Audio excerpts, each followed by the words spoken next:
दोस्तों आज के इस वीडियो में हम जानेंगे कि कैसे प्रति व्यक्ति औसत आयु हर 100 साल के बाद बढ़ती जा रही है। डिजाइनर बेबी क्या होता है और कैसे चाइना के एक साइंटिस्ट ने अपनी ही बेटियों के जीन में मॉडिफाई करने में सफलता प्राप्त की, फिर भी उसे जेल की हवा खानी पड़ी। दोस्तों 1820 में प्रति व्यक्ति औसत आयु 29 साल थी। इसके 100 साल बाद यानी 1920 में प्रति व्यक्ति औसत आयु 2 साल बढ़ करके 31 साल हो गई। इसके 100 साल बाद यानी कि 2020 में प्रति व्यक्ति औसत आयु बढ़ करके 73 साल हो गई। दोस्तों कुछ वैज्ञानिकों का मानना है कि आने वाले 100 सालों में प्रति व्यक्ति औसत आयु बढ़ करके 120 साल से 150 साल तक हो सकती है। दोस्तों 1920 से 2020 तक 100 साल में प्रति व्यक्ति औसत आयु में 42 साल की बढ़ोतरी हुई है। दोस्तों पिछले 100 सालों में औसत आयु में जो वृद्धि हुई है, ये युद्ध में कमी, विभिन्न महामारियों के इलाज और टीके की खोज के कारण संभव हुआ है। अर्थात हम ये कह सकते हैं कि औसत आयु में ये जो वृद्धि हो रही है, ये मेडिकल साइंस की प्रोग्रेस की वजह से हो रही है। इसी आधार पर वैज्ञानिकों का मानना है कि आने वाले 100 सालों में प्रति व्यक्ति औसत आयु बढ़ करके 120 साल से 150 साल तक हो सकती है। दोस्तों जब प्रति व्यक्ति औसत आयु 120 साल से 150 साल तक हो जाएगी तो बुढ़ापा जो है वो एक बीमारी की तरह ट्रीट किया जाएगा। यानी बुढ़ापा तो अपनी उम्र पर यानी 60-65 साल में आएगा, लेकिन उसका इलाज होगा और दोबारा से वो व्यक्ति 100 साल का होने के बाद भी 40 साल जैसा युवा नजर आएगा।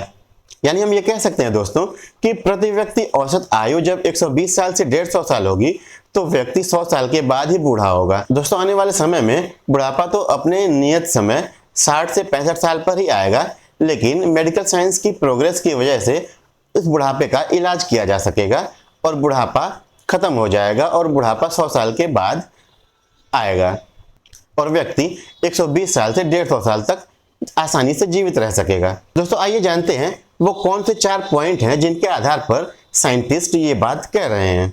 सबसे पहला पॉइंट है AI role in health care, DNA editing या CRISPR, cell repair and anti ageing research.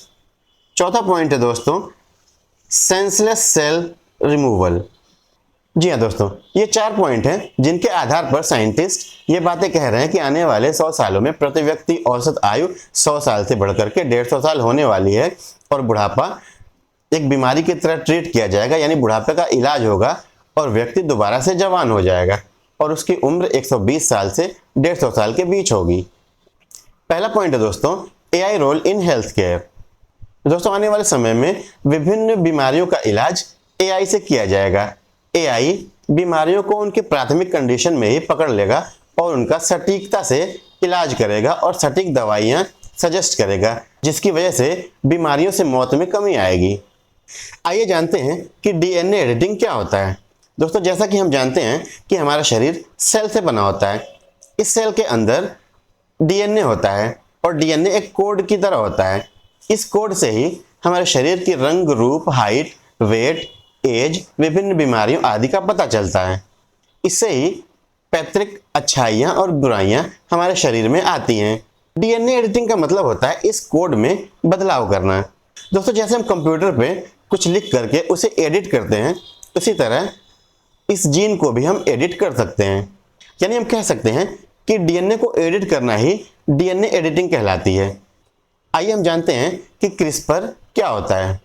CRISPR एक ऐसी टेक्निक है जिससे वैज्ञानिक बड़े ही आसानी और सटीकता से डीएनए में एडिटिंग करते हैं। यानी हम कह सकते हैं डीएनए एडिटिंग की टेक्निक को ही क्रिस्पर कहते हैं। इस क्रिस्पर से वैज्ञानिक बड़ी ही सटीकता से डीएनए को कट कर सकते हैं, रिमूव कर सकते हैं और ऐच्छिक डीएनए सेट कर सकते हैं।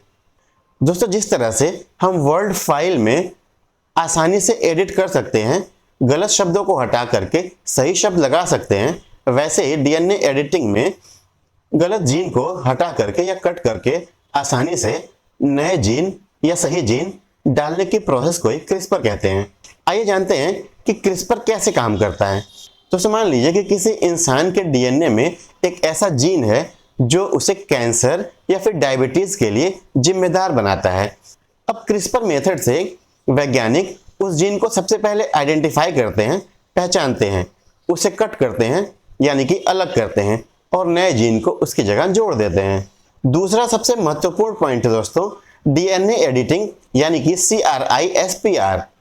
दोस्तों डीएनए एडिटिंग से आनुवांशिक बीमारियां यानी कि पैतृक बीमारियों को भी दूर किया जा सकेगा और लंबी उम्र से जुड़ी जीन को ट्विक किया जा सकेगा।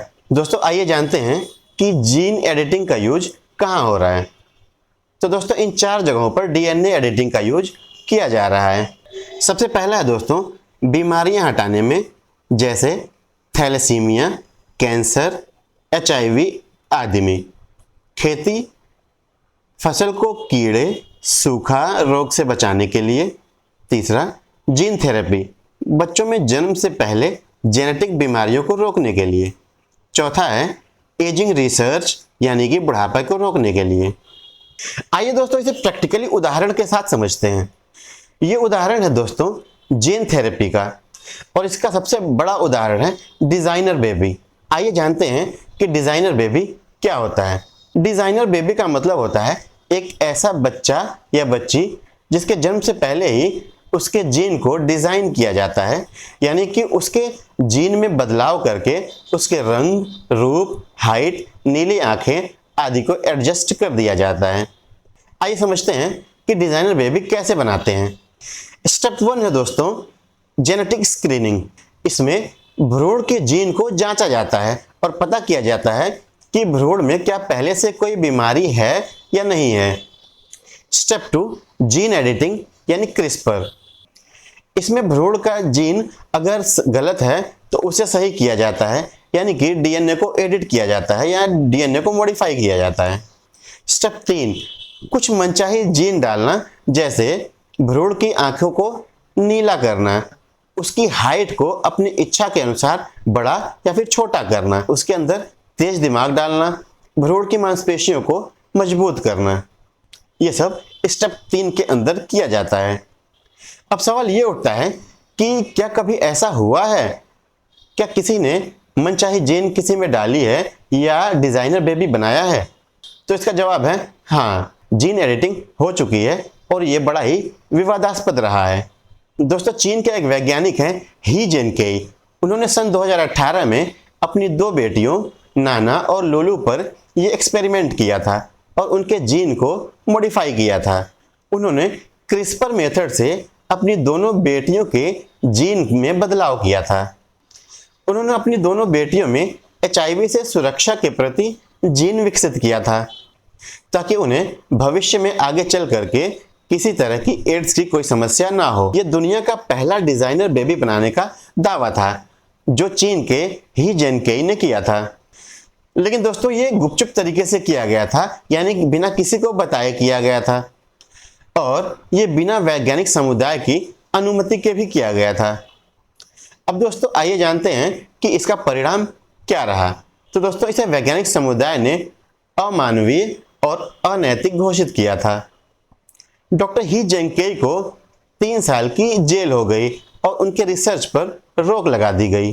दोस्तों जेनिफर डुडाना और इमैनुअल चारपेंटियर को क्रिस्पर की खोज के लिए सन 2020 का नोबेल प्राइज भी दिया गया था। दोस्तों अब हम उन लोगों के बारे में बात करेंगे जिनका क्रिस्पर मेथड से अब तक इलाज हो चुका है। दोस्तों विक्टोरिया ग्रे जो कि सिकल सेल एनीमिया से जूझ रही थी, जिन्हें बार बार खून चढ़ाना पड़ रहा था, उनका क्रिस्पर मेथड से सन 2019 में इलाज हो चुका है, जिसका परिणाम ये रहा कि उन्हें बार बार खून चढ़ाने से आज़ादी मिल गई। दोस्तों सन 2020 में यूएसए में कुछ लोगों का जन्मजात अंधेपन के कारण भी उसका क्रिस्पर मेथड से इलाज हो चुका है। बीटा थैलेसीमिया जो कि रक्त की एक और गंभीर बीमारी है, इसका भी इलाज हो चुका है। जर्मनी में बीटा थैलेसीमिया से पीड़ित कुछ मरीजों का उपचार क्रिस्पर मेथड से किया जा चुका है। दोस्तों एक बात यहाँ नोट करने वाली ये है कि ये सभी इलाज अभी क्लिनिकल ट्रायल में है। अब ये तकनीक बहुत ही महंगी है और सीमित मात्रा में है, लेकिन सफलता मिल रही है और यह आने वाले समय में आम इलाज हो सकता है। अब अपने तीसरे पॉइंट की बात करेंगे दोस्तों, सेल रिपेयर या एजिंग ट्रीटमेंट के बारे में। आइए बात करते हैं कि सेल रिपेयर क्या होता है। दोस्तों हमारे शरीर में लाखों सेल टूटते और बनते रहते हैं। कभी कभी चोट लग जाती है तो स्किन के सेल डैमेज हो जाते हैं। इन डैमेज सेलों का ट्रीटमेंट करना या फिर बूढ़ी हो रही सेलों का मरम्मत करना ही सेल ट्रीटमेंट कहलाता है। दोस्तों, डॉक्टर शिन्या यामानाका, जो कि जापान के एक साइंटिस्ट हैं, इन्होंने सन 2006 में पहली बार यह दिखाया कि सिर्फ 4 जीनों को छोड़ करके एक स्किन सेल को स्टेम सेल में बदला जा सकता है। इसके लिए इन्हें 2012 में नोबेल पुरस्कार मिला था। आइए जानते हैं यामानाका फैक्टर क्या होता है। दोस्तों, 4 खास जीन जो किसी भी साधारण सेल को फिर से जवान सेल में बदल सकते हैं, यानी कि वापस स्टेम सेल में परिवर्तित कर सकते हैं। इन चारों को कहते हैं, नंबर 1 है OCT4, नंबर 2 है SOX2, नंबर 3 है KLF4 और नंबर 4 है C-MYC। दोस्तों, इन चारों सेलों को मिला करके किसी भी पुरानी सेल को या वृद्ध सेल को हम नई सेल में परिवर्तित कर सकते हैं, यानी कि उस त्वचा को या स्किन को हम जवान बना सकते हैं। तो साइंटिस्ट अब यामानाका फैक्टर्स का प्रयोग करके बूढ़ी हो रही सेल को जवान सेल में परिवर्तित करने का काम शुरू कर चुके हैं, ताकि इंसान ज्यादा समय तक जवान दिख सके। दोस्तों, सन 2020 में चूहों पर प्रयोग करके उनके मसल और आंख की रोशनी में वृद्धि देखी गई है और चूहे दोबारा से जवान दिखने लगे। आइए इसे उदाहरण के साथ समझते हैं। जैसे कोई पुराना कंप्यूटर समय के साथ साथ धीमा पड़ जाता है, उसमें हम दोबारा से नए सॉफ्टवेयर इंस्टॉल करके उसे दोबारा से तेज कर सकते हैं या उसे नए जैसा बना सकते हैं, उसकी कार्यशैली को नए जैसा कर सकते हैं। यामानाका फैक्टर भी पुराने सेल में नए सॉफ्टवेयर जैसा काम करता है और उन पुराने डेड सेल को नया बना देता है। इस तरह दोस्तों हम कह सकते हैं कि आने वाले 100 सालों में व्यक्ति 100 साल के बाद ही बूढ़ा होगा और वो 150 सालों तक जीवित भी रह सकेगा। दोस्तों, अगर वीडियो अच्छी लगी हो तो चैनल को लाइक करें, सब्सक्राइब करें।